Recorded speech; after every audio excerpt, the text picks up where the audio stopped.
Olá, pessoal! Sejam todos bem-vindos ao podcast Papo de Redação. Uma honra eu, Lucas Luquezzi, estar estreando hoje esse projeto novo aqui da Folha de Boa Vista na rádio Folha FM 100.3, minha gente. É uma grande honra, logo nesse dia que eu completo 10 anos de jornalismo, e não poderia ser melhor para mim, particularmente, né?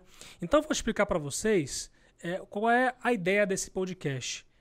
O Papo de Redação, na verdade, a gente vai trazer um resumo das principais notícias do dia, né? Um resumo diário de segunda a sexta-feira, sempre nesse horário das 6 da tarde, aqui horário local. Então a gente traz os repórteres para poder conversar, bater papo sobre as pautas e também, claro, sobre os bastidores da apuração das notícias e reportagens produzidas aqui na Folha de Boa Vista. E, desde já, eu quero incentivar você a interagir conosco pelos comentários das redes sociais e para você que está na rádio, você interagir conosco pelo zap, o 95999715300. Para você decorar bem esse número aí, para você mandar a sua reclamação, sua sugestão de pauta, quer falar mal da gente, das nossas matérias, pode sim. Você mande aí uma mensagem aí para o 95999715300, minha gente. Hoje, inclusive, hoje, na verdade, é um dia muito que está repercutindo muito a questão da candidatura da Simone Denário, que foi aprovada, né? A indicação da primeira-dama Simone Denário foi aprovada hoje pela Assembleia Legislativa do Estado de Roraima, e a gente vai falar muito disso logo aqui no podcast Papo de Redação. Mas a gente vai trazer uma notícia que é muito boa a princípio, né, assim, inicialmente, para todos nós, porque é o preço da carne, que afeta todos nós. Até porque eu acho que boa parte da população consome carne, né? É um dos alimentos mais consumidos, ou deveria ser os alimentos mais consumidos, porque nesses últimos anos o que só se viu era aumento, inflação, né? Elevação aí do preço da carne. E a gente hoje, a partir de hoje, a carne fica mais barata aqui em Roraima. E para isso eu trouxe a minha colega, além de editora-chefe, é a nossa repórter aqui do Grupo Folha de Comunicação, Dina Vieira, para falar um pouco sobre essa redução, Dina. Queria que você explicasse primeiramente qual foi o percentual de redução do preço da carne. Olá, Lucas. Olá, todo mundo que está acompanhando aí o Papo de Redação. É isso mesmo, é uma redução ainda pequena, né? 5,25%, mas aí que já é um alívio aí para o bolso do pai de família, da dona de casa aí que todos os dias, né, faz o consumo da carne. Pois é, e me diz uma coisa, quais são os motivos que explicam, né, essa queda do preço da carne? Segundo o André Prado, que é o presidente da Coopercarne, a cooperativa aqui do nosso estado, essa redução ocorre por dois motivos, né? Um deles seria o excesso de boi ofertado no nosso mercado, né? E o outro é a diminuição de 5,25% no preço da carne na cotação do boi no cenário nacional. Entendi. E essa baixa ela tem sido uma tendência assim desde o início do ano? Poderia explicar um pouco para a gente? Segundo o André, essa redução vem ocorrendo, né, de forma pequena ainda, mas desde o começo do ano, e aí já estão aí em uma média de 15% já de redução, né, em comparação com o ano passado. Agora mais uma boa notícia, né, principalmente para quem trafega no sentido norte da rodovia federal BR-174, porque teve essa interdição por conta daquela queda na cabeceira da ponte sobre o Igarapé-Aningal. Eu queria que você explicasse, Dina, quanto tempo durou essa interdição que acabou, né? Quanto tempo que durou essa interdição? Foram 2 dias de interdição, né? A BR-174 no trecho norte, que é um dos trechos mais utilizados aqui pela população, né? Passa muita carreta por ali, que escoa, né, nossa produção. Então, foram 2 dias de interdição. Então, as pessoas que moram ali em Pacaraima tiveram aí dificuldade nesses 2 dias para se deslocar até Boa Vista. Pois é, inclusive teve algumas, como por conta dessa interdição, né? A PRF chegou a orientar que houvesse rotas alternativas, que o pessoal seguisse rotas alternativas, pelo menos 2 aí, só que eram rotas assim gigantes, né, em relação gigantes, e acredito que a infraestrutura desses locais também não era muito bom, né? Sim, sim. Não são asfaltadas. Estradas de terra, tal, né, inclusive, isso. né? Então, acho que seria, assim, acho que pouco inviável mesmo, só em caso de última necessidade utilizasse essas rotas. Inclusive, a Polícia Rodoviária Federal chegou até isso em um momento inicial que, na medida que as obras de reparos na ponte sobre o Igarapé-Aningal, lá na Amajari, que fica no município de Amajari, no norte do estado, estavam avançando essas obras, e aí teve até uma liberação parcial, né, no decorrer lá da via, né? Isso, liberaram parcialmente para carros pequenos, né? Não podia passar caminhões, mas aí já houve essa liberação parcial no sábado, e aí ontem eles conseguiram terminar a obra, que foi aí uma parceria entre o DENIT e a Secretaria de Infraestrutura do Estado, né, que tomou também essa iniciativa, e conseguiram terminar aí em tempo hábil essa obra. Entendi. Agora, para a gente poder tentar mais ou menos entender a complexidade de um reparo como esse, que, poxa, é complexo demais, né? E gera até muita curiosidade, no sentido assim de que como é que você faz uma ponte, né?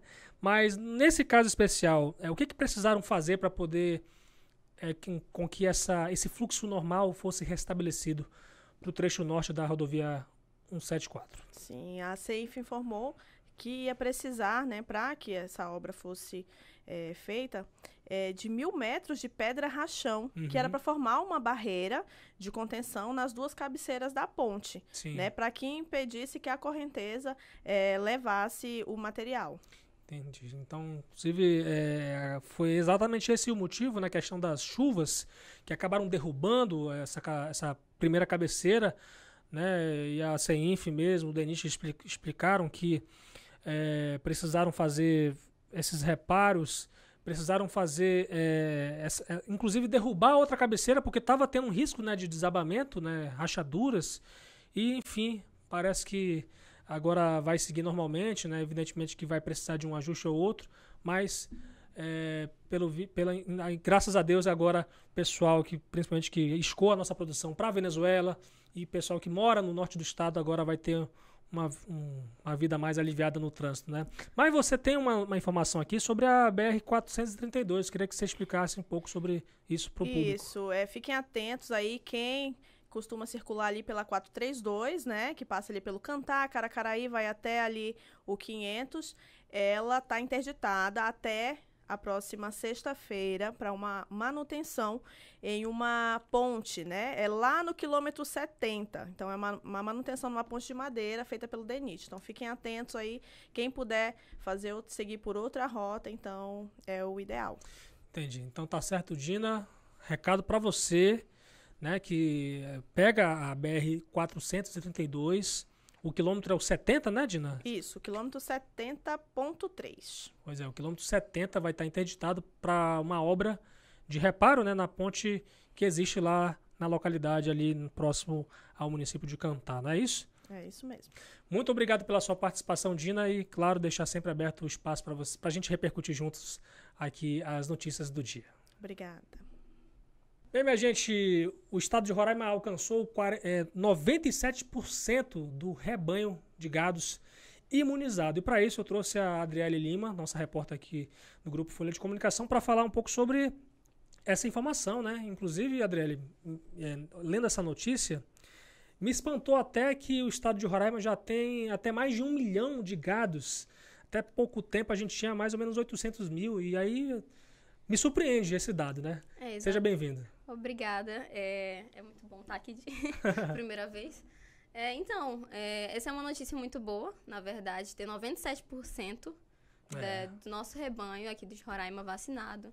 É um percentual que representa ali 1.150.000 cabeças de gado que foram vacinadas, e os produtores notificaram a agência de defesa dizendo que vacinaram, né, no período que foi pedido. Então, isso é muito bom. O presidente até Associação da agência, né, de defesa da Isso, ADEA. Agência de Defesa Agropecuária. O Marcelo, ele falou, né, ele comentou que é muito bom, é um resultado muito satisfatório, porque segue a exigência do Ministério da Agricultura e Pecuária, que é uma porcentagem entre 90% a 100% do rebanho de cada estado. Então, é muito bom você ter 97%, né? E é uma forma de segurança aos produtores e à economia, ao agronegócio aqui no estado. Com certeza. O que mais você destacou aí dessa notícia que você possa compartilhar com a gente? Que realmente é só mais reforçando mesmo que o Estado e tanto a Agência de Defesa, ela tem intensificado a questão da conscientização dos produtores sobre a importância da vacinação contra a febre aftosa.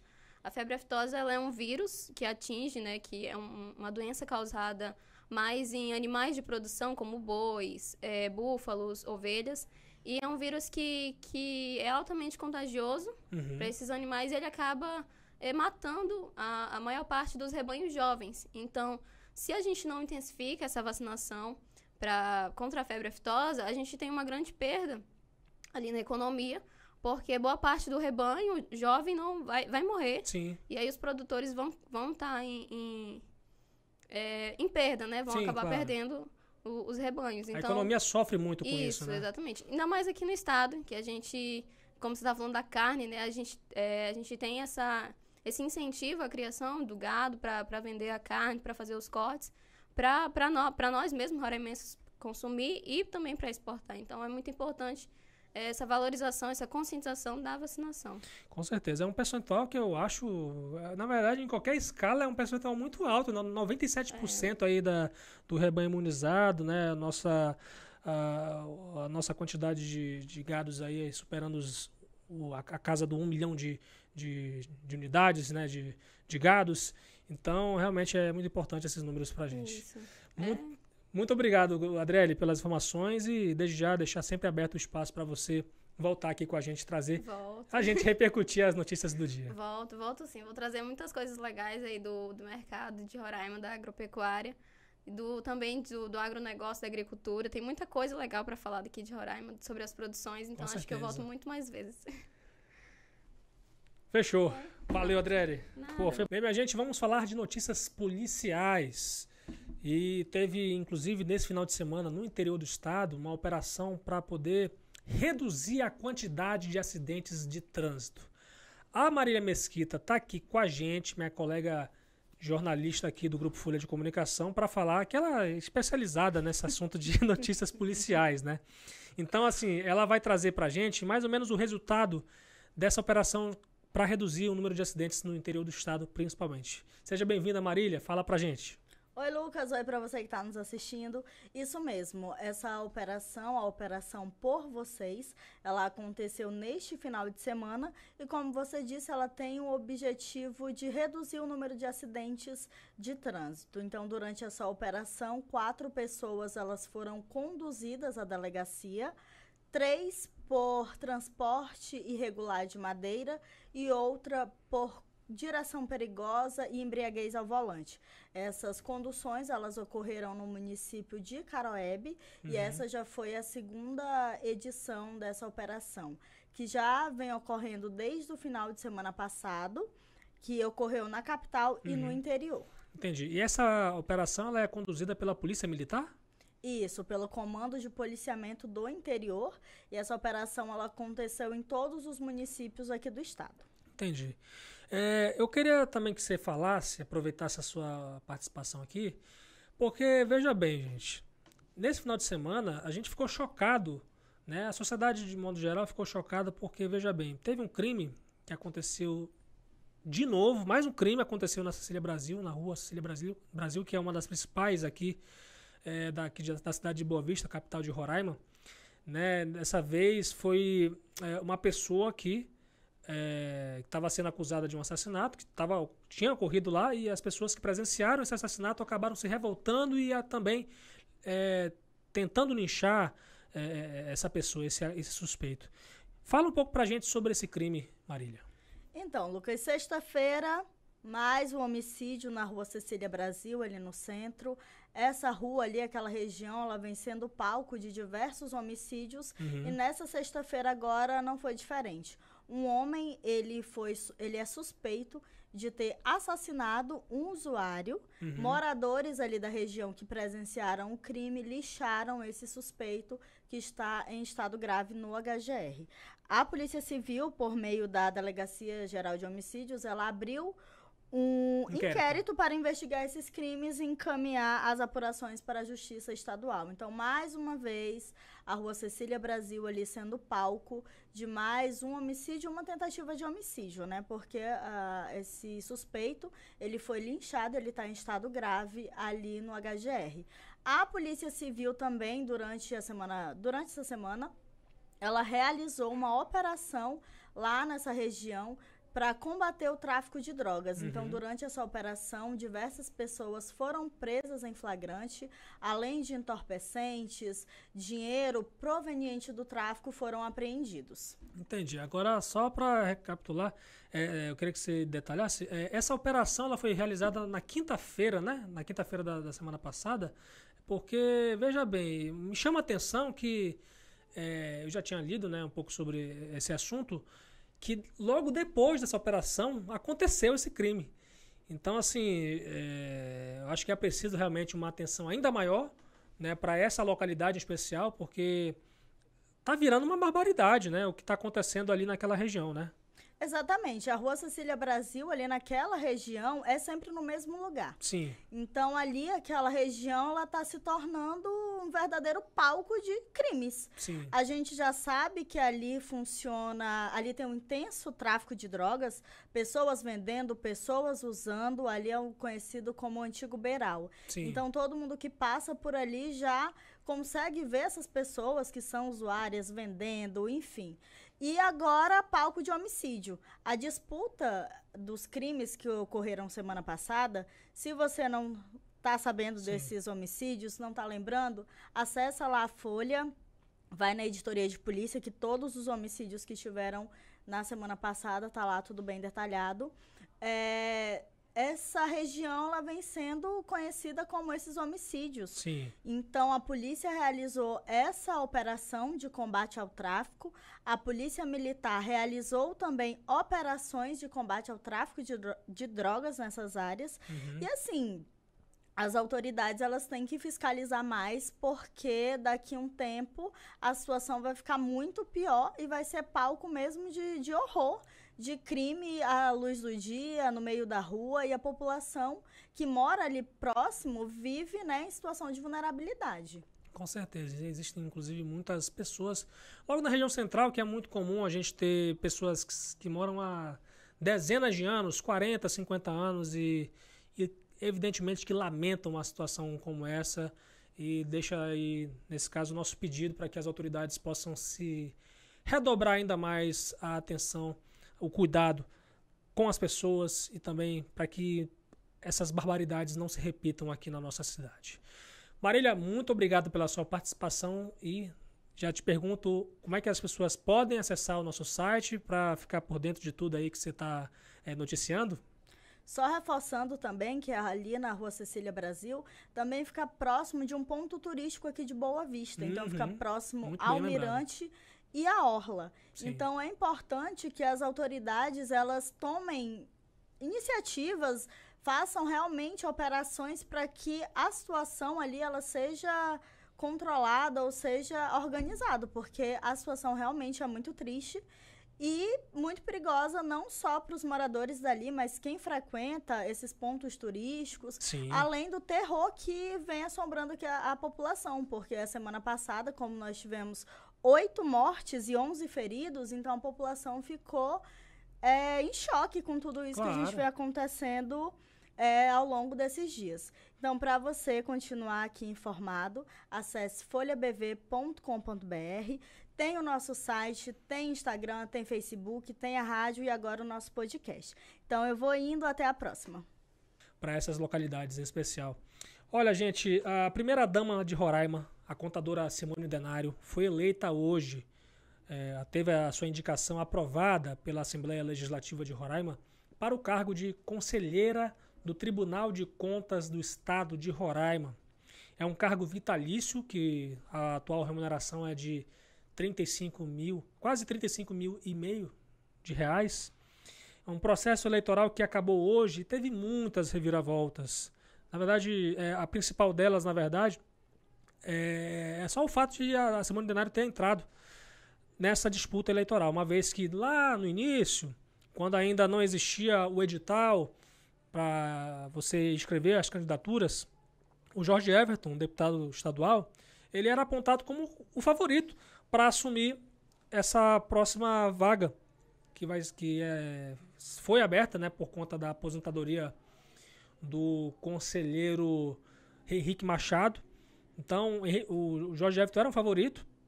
A Simone Denário entrou na disputa, mudou todo o cenário, né? E aí você começou a ver um monte de situações como denúncias contra a Simone Denário, denúncias do Jorge Everton falando que o governador estava intimidando ele e tudo mais. Então, assim, teve muita lenha na fogueira quando a Simone Denário entrou nessa disputa. Então, assim, ela obteve 17 votos a seu favor. O Jorge Everton, que inclusive chegou a divulgar um vídeo, isso acho que faz mais ou menos mais 2 semanas, chegou a divulgar um vídeo que ele mostrava que estava do lado de 12 deputados estaduais. Então, assim, naquele momento ele tinha 13 deputados, incluindo ele, a seu favor. E a votação de hoje, ela mostrou que os deputados mudaram de ideia, né? Porque, assim, todos os votos computados foram para um candidato, né? Não teve abstenção. Então, assim, ou mudaram para Simone Denário, ou mudaram para o Regis Freitas, o reitor da Universidade Estadual de Roraima. Então, não se sabe para quem mudou, porque a votação foi fechada. E lembrando aqui que a advogada Maria da Glória Souza de Lima não obteve nenhum voto nessa disputa aí. E o presidente da casa, o deputado Soldado Sampaio, ele explicou, falando sobre essa votação fechada, né? Ele explicou que mesmo que os deputados quisessem, legalmente não seria possível que a votação fosse aberta, né? Porque existia a questão do regimento interno, existia um entendimento do Supremo Tribunal Federal a respeito desse assunto que impediria com que a votação fosse aberta ou mesmo os deputados pudessem se manifestar publicamente sobre o seu voto individual, o que não foi possível. Isso o Soldado Sampaio explicou. E eu falei com ele, logo depois do anúncio do resultado da votação, e perguntei para ele, deputado, qual é a justificativa para que, por exemplo, na questão da sabatina, que foi fechada também, uma coisa que, na verdade, nas votações anteriores, nas eleições anteriores, a sabatina ela era aberta. E eu perguntei para ele por que dessa vez ela foi fechada. Vamos ouvir aí a fala do deputado Soldado Sampaio, o presidente da casa, e que também conduziu os trabalhos na Comissão Especial Externa. Ele vai falar para a gente qual é a justificativa para poder a sabatina ter sido fechada nessa ocasião. O presidente queria saber por que a sabatina ela foi fechada ao público e à imprensa. Ela não foi fechada. Todas as informações foram colocadas à disposição dos candidatos. Todo o rito da sabatina ela foi colocada à disposição da imprensa, dos candidatos, não negando nenhuma informação. Mas as reuniões foram reservadas porque todo o processo, a votação, desde a primeira votação, ela se deu de maneira secreta e reservada. Então, é uma forma de poupar de embates, vias de entendimento de informação, então não tivemos nenhum problema, inclusive colocando tudo à disposição da mídia e da imprensa. Pois é, pouco antes da votação, o deputado Coronel Chagas, que é líder do Poder Executivo na Assembleia Legislativa, né, um aliado forte aí do governador Antônio Denário, ele estava até então candidato, mas ele desistiu da disputa. E, inclusive, eu quero colocar agora no nosso podcast quais foram as justificativas, qual foi a justificativa do Coronel Chagas a respeito dessa desistência. O grupo político a qual eu pertenço tinha 2 candidaturas e eu mantive a minha candidatura até agora na esperança de viabilizar o apoio necessário. o que não consegui, como está bem claro na transparência dos deputados que todos integram essa casa.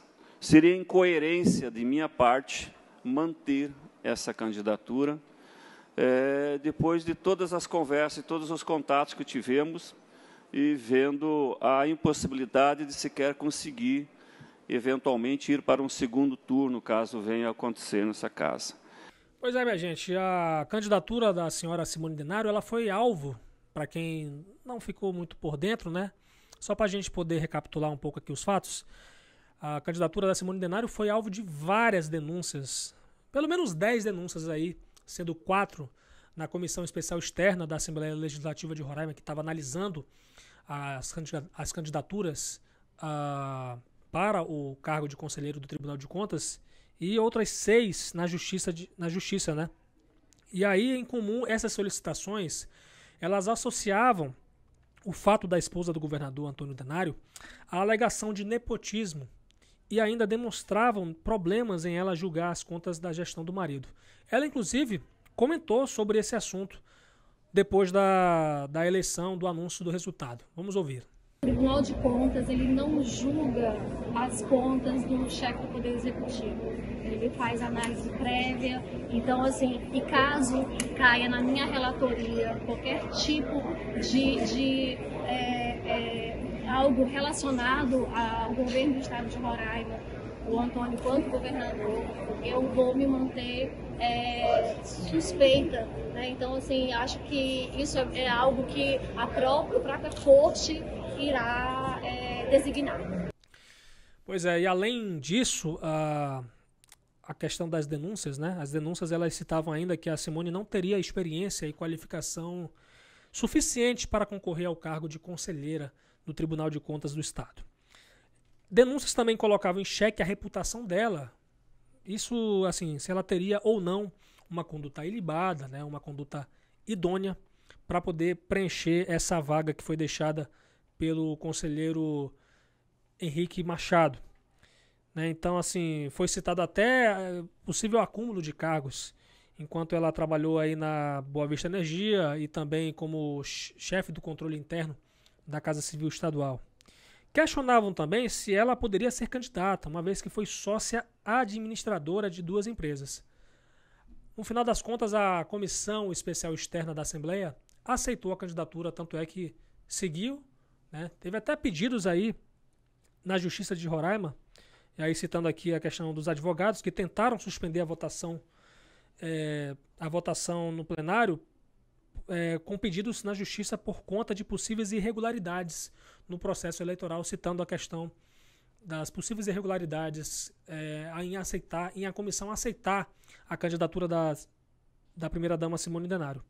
Mas, no final das contas, a Justiça negou também essas solicitações por alegar que não podia, nesse caso, interferir em regimentos, em normas internas do Poder Legislativo.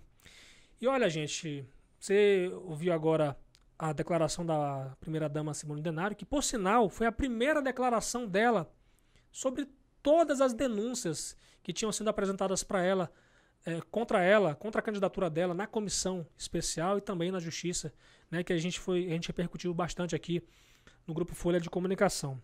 E eu quero ouvir ela agora, colocar um vídeo aqui na tela, sobre o que ela falou sobre essas denúncias. Algo a falar em sua defesa sobre essas várias denúncias que foram feitas durante esse processo eleitoral? O meu currículo, ele diz por si só. Então, assim, infelizmente, houve realmente várias acusações inverdades ao meu respeito. Me mantive tranquila, me mantive serena, que eu acho que é isso que um cargo de conselheira do Tribunal de Contas também exige: serenidade, tranquilidade, honradez. Então, assim, me manterei também à frente desse cargo. Ela entra na lista de indicações polêmicas para o Tribunal de Contas, porque, veja bem, ela não foi a única nesse ano aqui no Brasil. Teve o caso da advogada Daniela Barbalho, que é a primeira-dama do Pará, a esposa do governador Helder Barbalho, que foi eleita conselheira do Tribunal de Contas do Estado do Pará. Teve o caso da enfermeira Aline Peixoto, ex-primeira-dama da Bahia, esposa do hoje ministro da Casa Civil e ex-governador Rui Costa, que ela foi eleita para o Tribunal de Contas dos Municípios da Bahia. Teve também a situação lá no Piauí, olha, gente. A ex-primeira-dama, a administradora e política Regiane Dias, esposa do hoje ministro do Desenvolvimento, Wellington Dias, também virou conselheira, só que lá do Tribunal de Contas do Estado do Piauí. Então, só para recapitular aqui, a Simone Denário ela vai substituir o conselheiro aposentado Henrique Machado, né? Agora, essa nomeação vai seguir para as mãos do governador Antônio Denário, seu esposo, e então o Tribunal de Contas do Estado de Roraima vai marcar a cerimônia de posse de Simone Denário hoje, com a indicação aprovada para exercer um cargo vitalício, cuja atual remuneração é de R$ 35.400 e pouquinho reais aí. A gente vai se despedir agora, gente. Quero agradecer aí muito pela sua atenção nessa nossa estreia aqui do podcast Papo de Redação na Rádio Folha 100.3. E a gente já estava nas redes sociais, né? E agora a gente vai seguir mais forte ainda no YouTube, minha gente. Quero deixar aqui as nossas redes sociais, no Instagram, no Twitter e no Facebook. Você basta procurar por @FolhaBV. E no YouTube a gente está como @TV Folha BV. Quero deixar esse espaço aberto para você enviar seus comentários nas nossas redes sociais, no YouTube, aí na própria seção de comentários é muito fácil você deixar o seu comentário aí, né, a sua reclamação, sua sugestão de pauta, sugestão de matérias para a gente poder abordar aqui no podcast também, no nosso portal folhabv.com.br. E para quem nos ouve, e para quem preferir, na verdade, o nosso zap é o 95, o DDD, 999715300. Anota aí, é o DDD 95 999715300. A apresentação é minha, Lucas Luquezzi, também estou na produção. A edição de Fabiano Lopes e o apoio técnico de Aduan Figueiredo, Rio Ferreira, e a gente está aí junto, gente, nessa missão de apresentar esse podcast para você. Muito obrigado e até amanhã.